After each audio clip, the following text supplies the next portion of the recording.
There's at least, what, 150, 200 people here, all for Artspace. Oh, they're about to start. Chairs on either side, there's seating up above in the balcony if you're looking for a seat. You can't hear me. I'm going to have to get really loud. I'm going to have to get really loud. Very loud. There's extra seats up in the balcony, so folks can find a seat up there. We're getting ready here. So I do want to acknowledge one more time the artists that have performed here. Let's hear it for Crystal C. Mercer.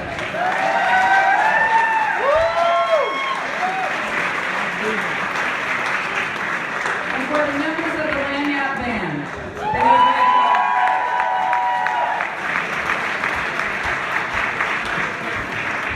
Okay, folks in the back, I love you. I can see you back there. Tommy Jameson, Heather Larkin, Brian Frazier. Can you guys find a seat? Go upstairs, find a seat. We're getting ready to start. It's my job to herd you at this point. So first I want to say thank you very much to everyone for coming out tonight. I'm so happy to see you. Some of you we've met at the focus groups, but it's great to see you here tonight and participating at this Artspace event. I first want to acknowledge the folks from the Wingate Foundation, who are the ones who have made this possible. All of this activity, they've made it possible. So Robin and Pat, stand up and be acknowledged.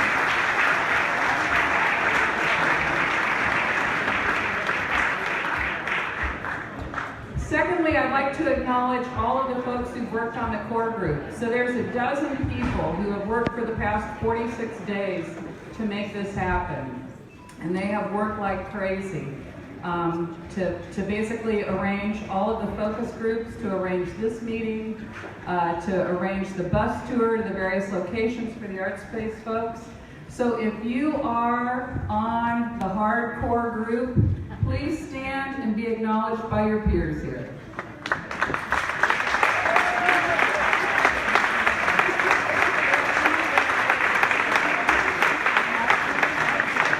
It's an amazing group of people. I also think we're really fortunate to be here at Mosaic Templars. This is an amazing space.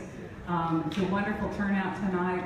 And I thought it might be nice if Christina Shutt, who is the executive director here, came out and told you a little bit about Mosaic Templars and their programming. So please welcome Christina.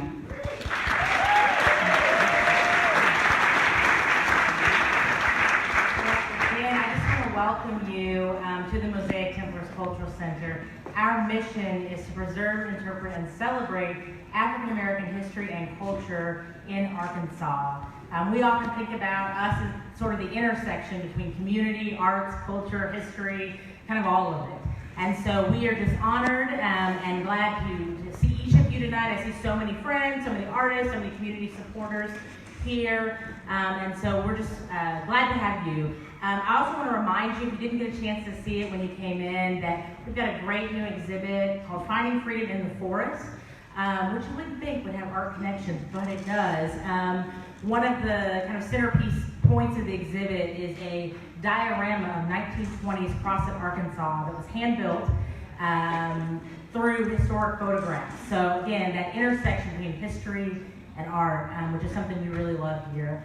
I also want to just draw your attention to the fact that this October, save the date, October 7th, we will welcome Dr. Ibram X. Kendi here to Mosaic Templars Cultural Center to help us as we commemorate the 100th anniversary of the Elaine Massacre, as well as to talk about important things that are going on right now that aren't quite history for us. So just save the date, October 7th. In the evening, we'll have Dr. Kendi here. Again, I hope you enjoyed tonight's event, and if you don't get a chance to check us out, please do come back and check our social media and our website, where we have a whole host of events spanning the full spectrum of the arts and culture community. So with that, thank you again for being here, and enjoy the evening.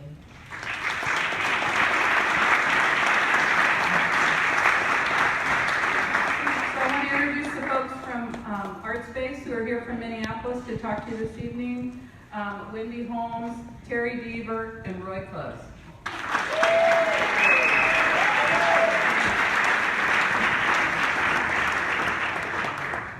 Thanks for the warm welcome. We feel honored to be here and to be following such amazing arts and culture representatives in your community. Wow. We are super impressed. So thank you for sharing that and giving us a taste of what you all have. We know that arts and culture exists in every community, no matter how large or small. We're working in a town of 900 people right now. And when we did a market study to see how many artists needed what kinds of space, 400 artists responded in a town of 900. Okay, so we know that some of them might have lived outside the town, but still, arts and culture often defines these smaller rural communities too. So it's fun to be able to travel on behalf of Artspace and to visit with folks all across the country. So thank you for being a part of that. So Terry and I are going to share some information with you and then open it up for questions and answers. But before we get to that, let's find out how many of you consider yourselves to be a creative person. Okay, wow. The majority of the folks in the room. of you that are creative and think of yourselves as creative make 100% of your income from your creative pursuits? Wow, that's quite a few people. Pretty good. Typically, in any audience that we ask that question, about 10% of the people who are creative say that they make 100% of their income from their creative pursuits. So I think you had about 25%. Go Little Rock, North Little Rock.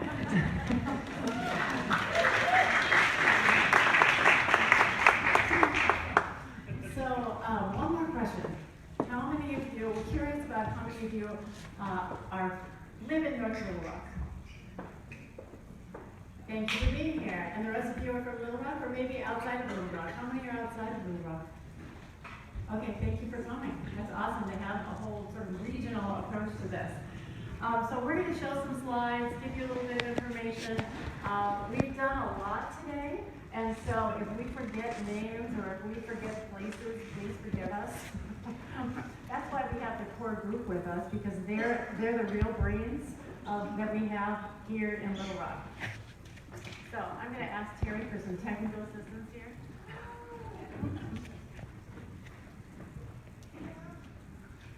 That's okay. There. You did it. Thank you. Oh, no. We're gonna keep trying. I'm going to keep talking. Terry's going to mess with those. Okay, perfect. Yeah. I can talk without the slides, but there are some pretty pictures that I do want to share with you. So it's nice to be able to show those pretty pictures and beautiful art, and this is representative of art in your community too. So today, and well, we arrived yesterday. Our first focus group was with, you can't hear me. Okay, wow, I need to get really close. We arrived yesterday afternoon at 2:30. Is this good? Can everybody hear me? All right, and at 5 o'clock, we had a focus group with individual artists and creative people in Little Rock and North Little Rock. I noticed quite a few people who came to that meeting are in the audience. Some of them are sitting near the front row. Thank you for coming back. Would you like to raise your hands to show your participation? Okay, thank you. That is a very important group for us to meet first, because we need to know what artists and creative people want and need in your community. What are the barriers? What is it that you need in terms of space? What's affordable, etc.? And we'll share some of that information with you. Today we started out with tours of potential sites. Not to pick a site, but to look at different neighborhoods in both Little Rock and North Little Rock and get a sense of the community and neighborhoods. So if you have questions about that later, you can ask, and some of our core group members can tell you what we can focus on. Then we had a meeting with civic leaders, folks from both cities, the Convention and Visitors Bureau, lots of different organizations were represented in that group. And then we had a group of folks from the funding and financing world, banking, financial institutions, community development financial institution, and foundations. And then after that, we quick got a bite to eat at our hotel, really quick. And then we came back to be entertained and in awe of your arts community. So thank you again. Tonight is the public meeting, and you are the public. And so we're hoping to get a lot of feedback from you and also to find out what it is that you're interested in. So just a little bit of background about Artspace. We're a nonprofit, and our focus, our mission, is to create, foster, and preserve long-term affordable space for artists and creative people. And we take that to heart. We don't have to sell any buildings. We only create these spaces so that artists can always be a part of the places that they help create. Are we having technical issues? Oh, it's the volume. Am I okay still in the back? Oh, this is better. Thank you. Appreciate that. So Artspace was founded by the city of Minneapolis in the late 70s because guess what? Artists were starting to get displaced from the warehouse district at that time. And where artists go, sometimes rents start to increase because artists make places inviting and they care about their surroundings, and then other people want to move in, and those people often can pay higher rents, and then the artists get displaced. So we were really founded to help stop that cycle of displacement of creative people. We can't do that on every block in America, but we can certainly make an impact in the communities the neighborhoods where we work and where we own and operate and keep these buildings affordable. So now we have 52 buildings filled with all kinds of creative people in 37 cities and 23 states. It's a lot. Terry and Roy and I have all been with Artspace for over 20 years, so collectively I think that would be about 60 years. Just some pretty pictures. This was an old abandoned department store in downtown Michigan City, Indiana, not too far from Chicago, a community of about 60,000 in population. And this was very important for them to give life back to their downtown. So there's a lot of artists now that live and work in downtown Michigan City because of this project. And ground floor is a gallery, nonprofit arts organizations, and a few working studios as well. This big beauty, which Cece got to visit, I'm so happy about that, in East Harlem in New York City, is space for 90 artists and their families. And then on the lower level, the garden level as we call it, it's quite beautiful. It's not really a basement, but it is the basement. There are 3 different cultural organizations that represent the neighborhood. Most of them are Latinx organizations. We have a black box theater, there's a dance studio there. So there's a lot of synergy and energy in that building between the artists and the non-residential spaces in the lower level of the building. This was a big historic preservation project. The community in East Harlem had formed a human chain around this building when it was cited for demolition to prevent the demolition of the building. It was so important. That was way before we got involved in it, but it's an important passion story that is part of the background of how this building came back to life, right, for the arts. And this is the Bell campus in New Orleans. Some of you, in fact, there's a gentleman that I met, Stacy. Are you here? Stacy? Stacy has been here. Anyone else been to Bell campus in New Orleans? No. I highly encourage you to visit it.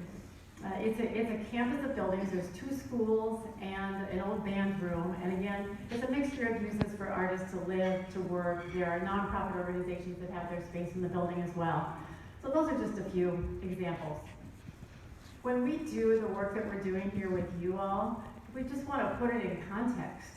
In this year, we have worked in Arkansas, Colorado, Illinois, Minnesota, and New York. Because communities in those states have contacted us and said, we're really concerned about our creative people. We want to keep them in their neighborhoods. We want to provide them with space so that they can be a part of our communities. So that is a big part of what we do when we go to these communities where we're invited across the country. Here's a map of our work. The light blue dots is where we touched down, done consulting, helped a community figure out a plan for their arts commission or their arts organization, etc. And the dark blue dots is where we own and operate facilities filled teeming with creative people. So a long time ago, not that long ago, but in my lifetime, it seems like a second ago, in 2011, we thought we really need to look at the economic impact of these buildings because so many cities were asking us about it. It's interesting because today cities don't ask us about it very much at all. It's really, really interesting. But in 2011, we really weren't getting any attention after the economic crash that you may all remember in 2007 and 2008 until we had data to back us up, right? So we wanted to look, we hired an economist to do a study, and we wanted to look at the impact of these spaces both on the surrounding communities and on the individual artists. So in terms of the surrounding communities, we found that these buildings, teaming with artists, right, fostered safer, more livable neighborhoods. That shouldn't be a surprise.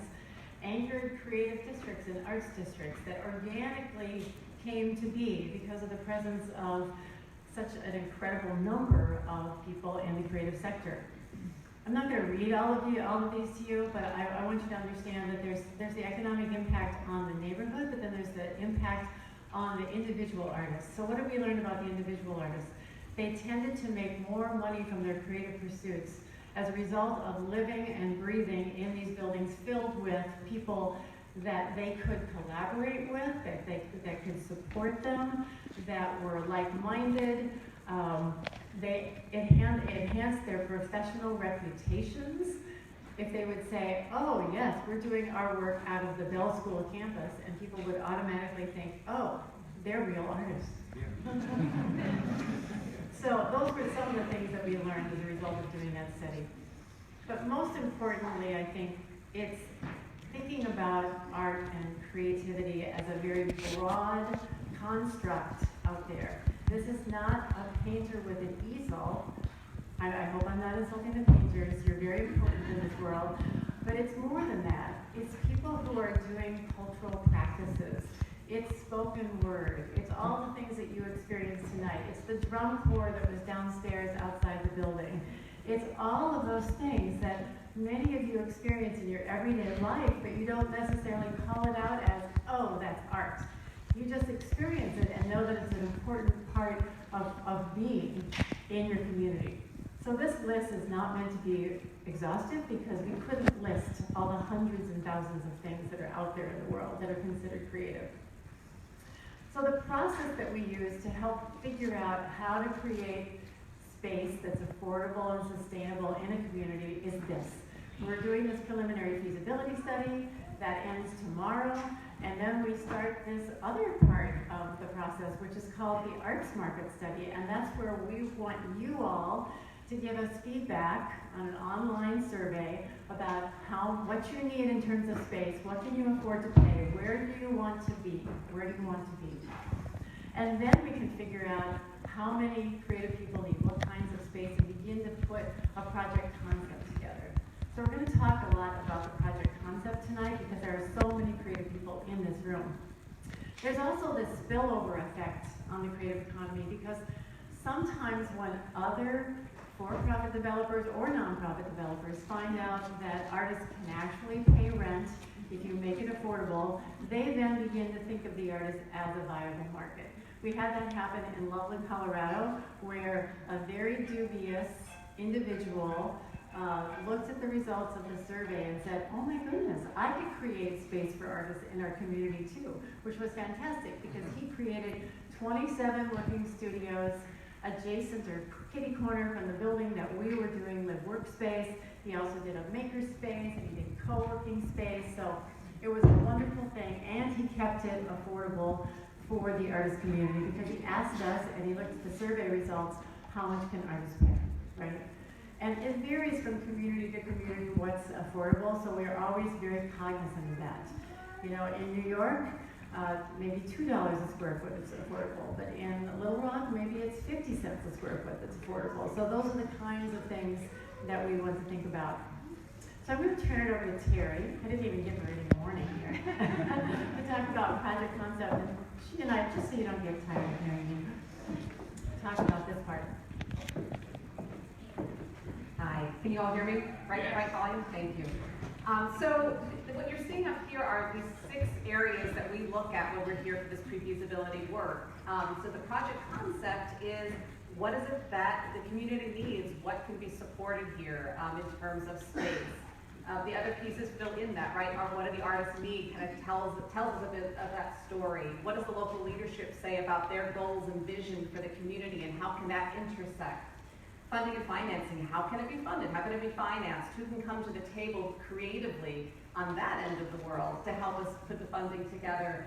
Where might it be geographically, or is it new build? Is it historic preservation? Is it a combination of the two? And what other types of goals can be aligned with a project like this? We want everybody in the community to be a part of a project that takes that kind of energy, which means it's not always just about arts, and it's not always just about culture. It might be about historic preservation. It might be about affordability. But so the project concept piece, here's some examples. And we think about this, we think about it in kind of big buckets to start, right? So artist housing and mixed use concept. This is a typical Artspace type of project that we do nationally. So it's residential space, but it's designed for the needs of artists and their families in terms of volume of space and windows and community space. artists of all different disciplines can work within these spaces. But often we have this mix of non-residential space on a ground floor that's reserved affordably that we can lease to artists who want to have studio-only space perhaps, or maybe it's a local nonprofit or a creative entrepreneur that wants to start their own business. They need kind of a safe, kind of affordable, long-term place to be. So that's that kind of artist housing and mixed-use space.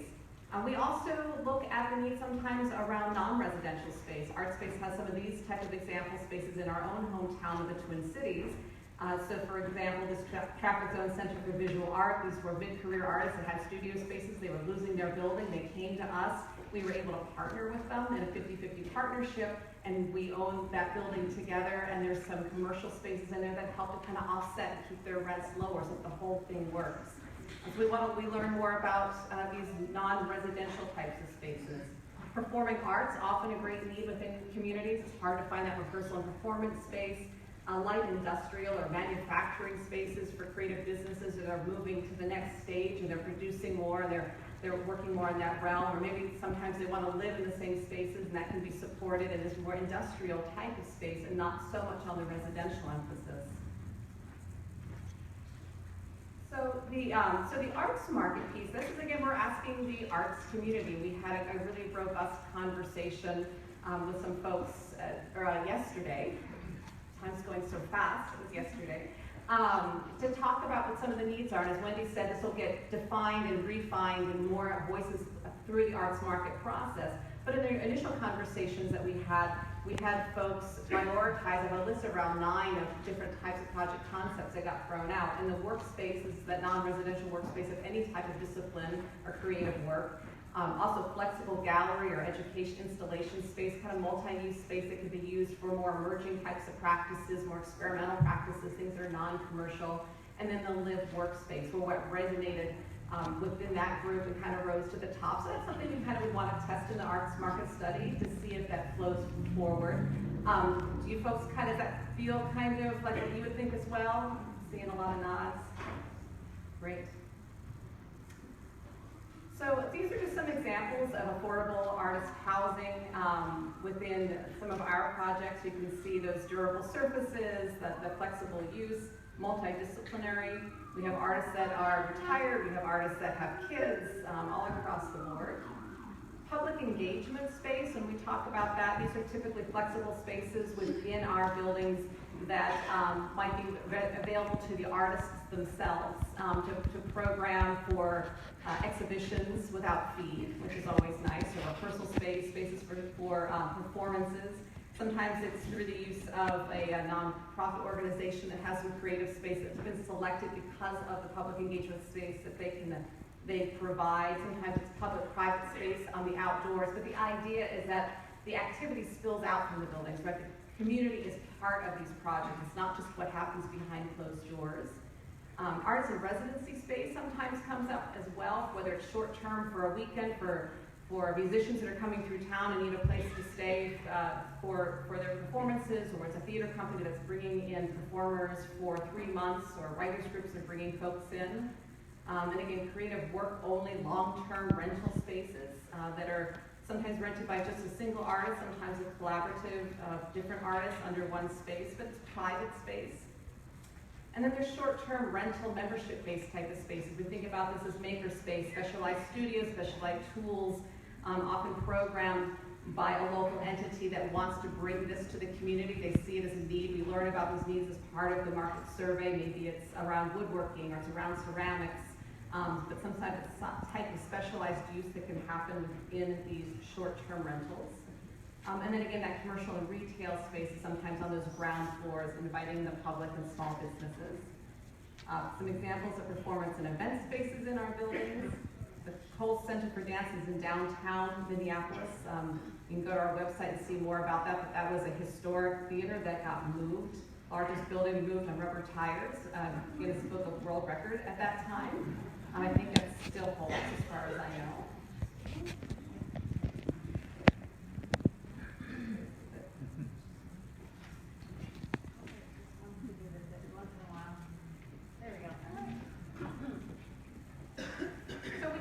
With the artists again yesterday a little bit about some specialized spaces and what kinds of amenities would be particularly important. And this is the list that rose again to the top of interest. And this again would be the type of thing we could find in the survey. And we'll be back when that part launches to talk more about that.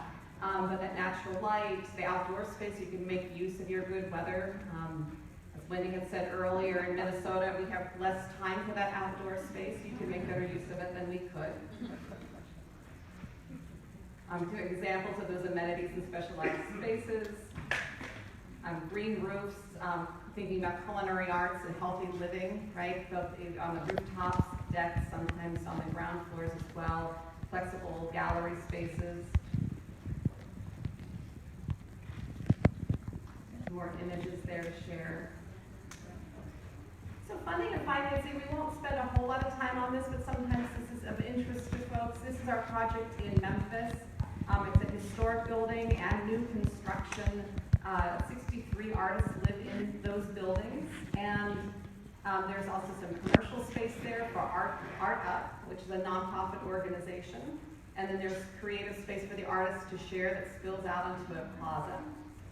And this is kind of typical for those of you who might be more finance-minded for how our funding comes together, but suffice to say that the primary takeaway of this is that these are public-private partnerships. So again, we need the community to come together. We bring in tax credits that come through the federal government to the state, and they're allocated to support workforce housing, and they're competitive. We have local philanthropy often in buildings. We put some money back into projects as well.